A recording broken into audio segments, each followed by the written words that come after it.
ሆድ ያባውን በቀል ያወጣዋል አለ ሩታ። ወደ ተግባር ቀየሪ፣ ወደ ተግባር። ዛሬ በፕራንክ መልክ ያወራሽው በፕራንክ መልክ ያደረግሽው ነገር አቤት ተግባር ላይ ቢሆን ህይወትሽ ወደድሽም ጠላሽም ስትሬት ሆኖ ይሄድልሻል። ምክንያቱም ከነዚህ ጋር ውለሽ መቼም ህይወትሽ ይስተካከላል ብሎ ማሰብ ማለት ድንጋይ ላይ ውሃ እንደማፍሰስ ነው። በነገራችን ላይ ኃይለኛ ጉንፋን ይዞኛል። ተኝቼ ነው በዛ ላይ የተነሳሁት። አይኔ ሁላ ልጠፋ ጫፍ ደርሳለች። ትኩስ ትኩስ እየጠጣሁ ልቤ ተቃጠለ እና በጣም ከባድ ነው።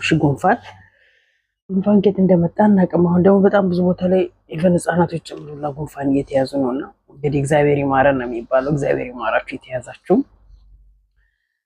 እና ሩታ እውነት ለመናገር በስመ አብ ወመንፈስ ቅዱስ በቃ አብዬ ነው መጨረሻውን ያዳመጥኩትኝ ማለት ነው። እስከሚደርስ ድረስ የምር መስሎኝ ደስ ብሎኝ ነበረ። በቃ የምር ህይወቷ ተስተካከለ። እንደነዚህ አይነት ሰዎችን ከህይወቷ ላይ ካስወጣች በቃ ወደ ትክክለኛ ማንነቷ ትመለሳለች። አጓጉል ምክሮችን እየሰማች የማይሆኑ ድርጊቶችን እያደረገች ህይወቷን አታመሰቃቀለውም ብዬ ተስፋ አድርጌ ነበረ። በነገራችን ላይ አንዳንዴ ፕራንክ የምናደርጋቸው ነገሮች ሪል ያሰብናቸውን ነገሮች ነው የምናደርገው። ይህን ታውቃላችሁ። የምር ማድረግ የምንፈልጋቸውን ነገሮች ነው የምንናገረው እና የምናደርገው ማለት ነው። እና ለገባው ሰው ማለት ነው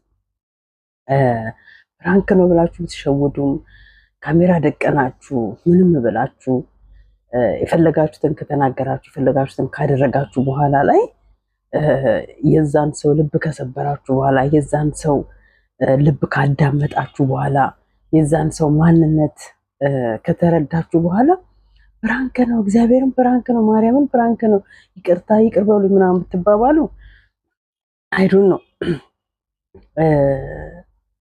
አንዳንዴ ምን አለ መሰላችሁ የሆነ የሚሉት አባባል አለ፣ ረሳሁትኝ ማለት ነው። የሆነ ብቻ እሱን ለነሱ እንተውላቸውና በጣም ነበረ ደስ ያለኝ። በቃ በጣም ስፔሻሊ ዳኒን ሩታ ከህይወቷ ካስወጣቸው በተንኮል የተሞላ ማንነታቸው በተንኮል የተቆፈረ ጭንቅላታቸው ተስተካክሎ እሷን ወደ ጥሩ መስመር ይመራታል ብዬ አስቤ ነበረ። የምር መስሎኝ ማለት ነው። የምር ግን ንግግሯ ግን የምር ነው። በቃ አለቀ። አልፈልግም ማለች። 15 ቀን ነበር 15 ቀን የተቀመጡት። ደስተኛ አይደለሁም ማለች። ኦፍኮርስ መጀመሪያም ደስተኛ ሳትሆን ነበር የተቀበለቻቸውና ያስገባቻቸው።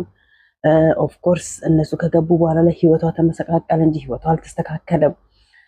እነሱ የሆነ አለ አይደለ ሰዎችን ላለማስከፋት ብላችሁ ራሳችሁ ተከፍታችሁ የምትኖሩትን አይነት ኑሮ ነው እየኖረች ያለችው። አለቀ እንጂ የምር እሷ እንደምትለው ደስተኛ ሆና እየኖረች አይደለም ያለችው። ባቄላ ያረረ ይስቃል እንደሚባለው ከላይ እየሳቀች ውስጧን እያሳረች መኖሩ ትርጉም የለውም። እና አንዳንዴ በህይወታችሁ የማያስፈልጉ ሰዎችን ከህይወታችሁ ስታስወግዷቸው ብዙ ጊዜ ጥሩ ጥሩ ነገርን ታስባላችሁ። ጥሩ ጥሩ ነገር በህይወታችሁ ይቀርባልና በህይወታችሁ የማያስፈልጉ ሰዎችን አለቀ በቃ ማስወገድ፣ ማስወጣት፣ ማራቅ። በቃ ማንም እኮ ብቻውን አይኖርም። እህት ወንድም ካለች ደግሞ አለቀ። እህት ወንድሞች ጓደኞች ሊሆኑ ይችላሉ። ሌላ ጓደኛ ብለሽ የምትይው ሌላ እህት ጓደኛ ብለሽ ከሩቅ የምታመጫቸው ሰዎች ህይወትሽ ሊጎዱልሽ እንጂ ህይወትሽ ሊያስተካክሉልሽ አይችሉም። በፍጹም ነው። የራሳቸውን ህይወት ያላስተካከሉ የአንቺን ህይወት ያስተካክላሉ ብሎ ማለት ማለት ዘበት ነው። ትክክለኛውን ነገር ነው የተናገረችው። ባይዘው በጣም ትክክለኛውን ነገር ማለት ነው። መጨረሻ ፕራንክ ነው አለች እንጂ ሆዷ ውስጥ የተቀመጠውን ነው የተናገረችው። ልትናገር የፈለገችውን ነው በቃ የተናገረችው። ልታደርግ የፈለገችውን ነው እያደረገች ያለችው። ግን ሲያመሩ ደግሞ በኋላ ደግሞ ብቻዬን እንዳልቀር ብላ ነው የመለሰቻቸው እንጂ የምር ነው የተናገረችው። አለቀ። አንዲት ሴት ኤኒዌይስ እንትናን አይታችሁት ከሆነ ማን ነው ፍሬው እውነት ለመናገር ያስማማል ብዬ ነበረ። እሱ ደግሞ የባሰ የማይሆን ነገር ቢችል የሆነ በቃ አለ አይደለ ከእንግዲህ በኋላ መቼም ደስተኛ ሆናችሁ አብራችሁ አንድ ቤት ኖራችሁ አብራችሁ አትተኙ ማለት አልነበረበትም። ለምን አይተኙም? ለምን አይኖሩም? ሊተኛሉ፣ ይኖራሉ። እንኳን ይሄዳል ለሚቅርና የተገዳደለ እንኳን እኮ ይቅር ተባብሎ አብሮ መልሶ ይኖራል። አለቀ። እንዲህ ይቅር የሚል አምላክ እኮ ነው ያለን። እንዴት ነው ይቅርታ የሚቀበል ልብና ይቅር የሚል አንደበት ሊኖረን የማይችለው? ለምን አይኖሩም? ይኖራሉ።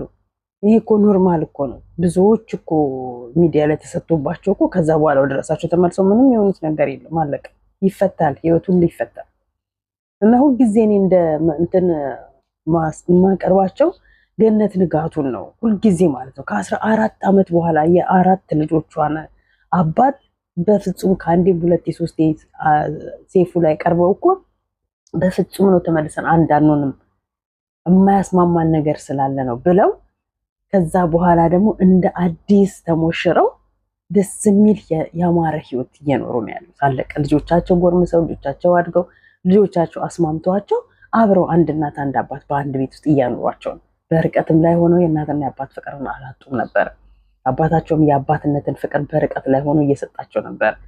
ምክንያቱም በፍቅር ስለተለያዩ በፍቅር ስለተራራቁ ማለት ነው። ዛሬ ላይ መልሰው አንዱ ነው። ስለዚህ አብርሃምና ሩታ ማን ያውቃል ነገ። አብርሃም ደግሞ እስቲናው ቋሚ እንትን ነገር የለውም። በዚህን ሰዓት ላይ ምንም የምፈልገው ነገር የለም ነው የሚለው። ሄርሜላንም ለመደበሪያ ጊዜ ለማሳለፊያ ነው እየፈለጋት ያለው እንጂ የምር ነገ ከሄርሜላ ጋራ ተጋብቶ የምር ነገ ከሄርሜላ ጋራ ትዳር መስርቶ ልጅ ይወልዳል ብሎ ማሰብ ማለት አይመስለኝም። ምክንያቱም በተስፋ ነው እሷንም እያኖራት ያለው። የነገር ማን ያውቃል እያለ ነው ከሩታ ጋር ስላለው ላይፉ ማለት ነው። የዛሬን እንጂ የነገር ማን ያውቃል፣ ስለ ነገ ለእግዚአብሔር ነገን እንተወው ብሎ ነው እየዘጋ ያለው ብዙ ጊዜ ማለት ነው። ስለዚህ አብርሃም ጋር የቆረጠ ነገር የለውም በሩታም በልጁ። ሄርሜላን እንደው እንትን ባይራት ደስ ይለኛል። ምክንያቱም መጉዳት የለበትም። እዚህ ጋር ሩታ እየጎዳችሁ ከሆነ እሱ ደግሞ ሄርሜላ መጉዳት የለበትም። አለቀ። መቶ ያለበትን የሆነ ነገር ትቶ ከሆነ ሰው ጋራ ነው መኖር ያለበት እንጂ ከሩታ ጋርም የወደፊት ተስፋ ያለው የወደፊትን ለእግዚአብሔር ትቶ የወደፊትን ማን ያውቃል ብሎ እዚህ ጋር ደግሞ ሄርሜላን ጀስት እሷም እንደምትሆነው እሷን ለማስደሰት ብሎ የሆነ ነገር እያደረጋት እሷን ልቧን የማይገባ የፍቅር እንትን ሰታ ልቧን ክፍት አድርጋ በቃ ከሱ ጋር ጤነኛ ደስተኛ ላይፍ እንድትኖር እየፈለገች ለሚጠይቀው ጥያቄ ደግሞ በቃ ምንም አይነት ከዚህ በኋላ ላይ ያለ ጊዜ ባይዘው ያለ እድሜ ነው ትዳር ያስኩት ብላይ ላልከው ትዳርን እድሜ አይወስነው፣ ጭንቅላት ነው የሚወስነው። ኦኬ የበሰለ ጭንቅላት ካለቅ የ20 ዓመት ልጆች በትዳር ውስጥ ተጣምረው የሚያምር ፍቅር እየኖሩ የሚያምር ትዳር እየተከባበሩ እየተሳሰቡ የሚያምር ትዳር እየኖሩ ወልደው የሚኖሩ ሰዎች አሉ። ጭንቅላታችሁን እናንተ ለዛም እየሰጣችሁ ላልሆነ ነገር አወላችሁትና የማይገባ እንትን ውስጥ አስቀመጣችሁት እንጂ ትዳራችሁን ምንም ለትዳር ያልተዘጋጀ ልብ የላችሁ፣ ለትዳር ያልተዘጋጀ እድሜ የላችሁ። በቃ ሁላችሁ ለትዳር ያልተዘጋጀ እድሜ ነው። ያለ መብሰል ነው ጭንቅላታችሁ ውስጥ ያለ መብሰል አለቅ። አንደበታችሁ ያለ መታረም ነው እዚህ ደረጃ ላይ ያደረሳችሁ እንጂ እድሜ አይወስነው። አለቅ። ውስጥ ከፈለገ ልብ ከፈለገ ፍላጎት ከእሷ ጋር ከሆነ እሷ ካንተ ጋር ከሆነ ተሳስባችሁ አንተ ትብስ አንቺ ትብስ ተባብላችሁ እንጂ እንደ ዘመኑ እናንተ እናቴ አንተ ብስብስ አንቺ ትብሽ እየተባባላችሁ ነው። አንተ ብስብስ አንቺ ብስብስ እየተባባላችሁ ነው እዚህ ጋር የደረሳችሁት። ስለዚህ ይሄ አያዋጣም። ሰላም ግን ጤና ይስጥልኝ። እንደ ዩቲዩብ ቻናል ተከታታዮቼ ባለም ብለም ትገኝ ኢትዮጵያውያን እንዲሁም ኤርትራውያን በያላችሁበት ሰላምታ ይደርሳችሁ። ሰላማችሁ እንደ ሁልጊዜው ሰላማችሁ እንደ ሁልጊዜው ዝት ይበልኝ። ሰላምታውም ጠፋብኝ። ጂሰስ ክራይስት እና ላይክ ሼር ሰብስክራይብ ያደርጋችሁ አበረታቱ። የባካችሁ ላይክ ሼር አድርጉልኝ። ቪዲዮን ጨርሳችሁ እዩልኝ። ምን አለበት ቪዲዮን ጨርሳችሁ ብታዩልኝ፣ ምን አለበት ሰዓቴ እንኳን እንዲቆጥርልኝ ብታደርጉ። እንዴ እኔ የኔ እናት አንድ የሆነች ልጅ አለች፣ አንድ ሁለት ሶስት ልጆች አሉ። ብቻ ሩታን ለምንድን ነው ከሚዲያ ሩታ አንቺን ከሚዲያ ታጠፋሻለች እንጂ መቼም ሩታ ከሚዲያ አጠፋም፣ መቼም ማለት ነው። በሆነው ባልሆነው እየሆነች እየመጣች ራሷን ወይ በጥሩ ወይ በመጥፎ ስም ታሰጠዋለች እንጂ መቼም ነው ሩታ ከሚዲያ ማትጠፋው። እኛ እኮ ለሩታ ያልቆምኩት ነገር የለም። ወደኋላ ዞር ብላችሁ ምን ብላ ነበር ስለ ሩታ ብላችሁ አብሬያት እያለቀስኩኝ ነበረ ለእሷ የተናገርኩትኝ ማለት ነው። ዛሬ ላይ ስትወቀስ ለምን ትናገሪያታለሽ አትበሉ። ልክ የፍሬው ቢጤ ማለት ነው። እኔና ፍሬው አሁን አንድ አይነት አመለካከት ነው ያለን። አለቅ። ሩታ ስትነካ ለምን ትነካብኛለች? አብርሃሙ ሲነካ ለምን እና ሩታ በዚሁ ብትቀጥይበት ብዬ እመክርሻለሁኝ። በራሴ አመለካከት ማለት ነው። ሁሉም ሰው የየራሱ የሆነ አመለካከት አለው። ሁሉም ሰው የየራሱ የሆነ አሳሰብ አለው እና እንደው ወደ ራስሽ ህይወትሽ እንድትስተካከል ህይወትሽ እንድትመለስልሽ እንደነዚህ አይነት አላስፈላጊ ሰዎችን ብታስወጪ ብዬ ልልሽ እፈልጋለሁ። ሲቀጥል ደግሞ አብርሃም ዛሬ በጣም ሆት ሆኖ ነበር። ሄርሜላን ሲናገራት የሰማ ነው ያየ ነው። እንዴት ከኔ ጋር ሳትሄጂ እንዴት ትሄጃለሽ? ሄደሽ እንዴት ታገኛቸዋለሽ? በእርግጥ ልክ ነክ የእነሱ ተንኮል ማቆሚያ የለውም። በዚህ ብትላቸው በዚህ ይመጣሉ፣ በዚህ ቀሩ ስትላቸው በዛኛው ይመጣሉ። እንዴት እንደሚመጡ አታውቀውም፣ እንዴት እንደሚወጡም አታውቀውም። ግን እሷ ደግሞ በመልካም ሄዳ አስባ እነሱ በመልካም የጠሯትን ወደ ጥፋት ከቀየሩት የእነሱ ስህተት ነው፣ የእነሱ ስራ ነው፣ እሱ አይደለም። ሄርሜላ ደግሞ እንግዲህ እኔ በየዋህነቴ እግዚአብሔር እንትን ይለኛል በእግዚአብሔር እኔ እንትን ብዬ ነው ስትይ ትንሽ አስቢ ማለት እውነት ቃሉን ብታስከብሪ እውነት ለእግዚአብሔር የእግዚአብሔርን ቃል ከአፍሽ እንደምትጠሪው የእግዚአብሔርን ስም በልብሽ አትመሹ እንደምትዞሪ እግዚአብሔርን በፈራሽና ከአብርሃምና ከሩታ ህይወት ወጥተሽ አብርሃምና ሩታ የልጅናትና አባታቸውን በሰላም በፍቅር በመሩ ነበር። ከመጀመሪያ ጀምሮ አመጣጥሽ ትንሽ ክፍተት ጠብቀሽ በጓደኛ መጣሽ። ከዛ በኋላ ብለሽ እግዚአብሔርን ብትፈሪ ኖሮ ለእግዚአብሔር ትእዛዝ ታዛዥ ብትሆኝ ኖሮ ገና ድሮ በወጣሽ ነበር። አለቀ። አንድ ሰው ገና ሙሽራ ነው፣ ገና ሚስቱ እርጉዝ ናት፣ ገና ትዳርን እንኳን አንድ ብለው ነው የጀመሩት። ትዳር ሳይገቡ ነው እነሱ ከትዳር ውስጥ የተፈታቱት ማለት ነው። አለቀ። ጀስት በፍቅር ነበሩ። ይኸው አሁን ፋሲካ ህማማት ውስጥ ነው ገና አንደኛ ዓመታቸው ማለት ነው ሰርጋቸው። ትዳር ውስጥ ሳይገቡ ነው እነሱ ትዳርን የፈቱት። አለቀ። ብቻው ለዝና ለስም ዱባይ መጥተው ሰርግ ደገሱ ተባለ፣ ተጋቡ፣ እልል ተባለላቸው። ኢትዮጵያ ሲገቡ ደግሞ ብጥብጣቸው ተጀመረ ማለት ነው። እና ይሄው እዚህ ላይ ደረሱ። ስለዚህ አንቺ እግዚአብሔርን ብትፈሪ ኖሮ ከመጀመሪያውኑ ሚስቱ ያለችበትን እሱ ያለበትን ሁኔታ እያወቅሽ ባልመጣሽና ባልገባሽ ነበረ። ስለዚህ አጉል እንትነን አትበሉ። እግዚአብሔርን የሚፈራ ሰው ከሁሉ ነገር ገለል ብሎ ነው የሚኖረው። አለበለዚያ ደግሞ ተዳፍረሽ ነው እየሄድሽ ያለሽው ማለት ነው። ስለዚህ አንቺ በንጹህ ልብሽ እነሱ ጋር ከሄድሽ እነሱ ልባቸው ንጹህ ሆኑ ሳይቀበል የውሸት ከሆነ ከጠሩሽ ሁላችሁም ያው መልሱን ታገኙታላችሁና እንዴት ለኔ ሳትነግሪኝ ትሄጃለሽ? ለምን ተደብቀሽን ትሄጃለሽ? ምናምን ብለክ ሀይ አልክባት። ከዛ ደግሞ እናቴ ፍጥጥ በቃ አፏ ውስጥ እኮ ልትገባ ምንም አልቀረም። በዛ በኩል ሰው ሲያናገረህ በዚህን ሰዓት ላይ ምንም አይነት ህይወት ውስጥ መግባት እንደማትፈልግ ትናገራለህ።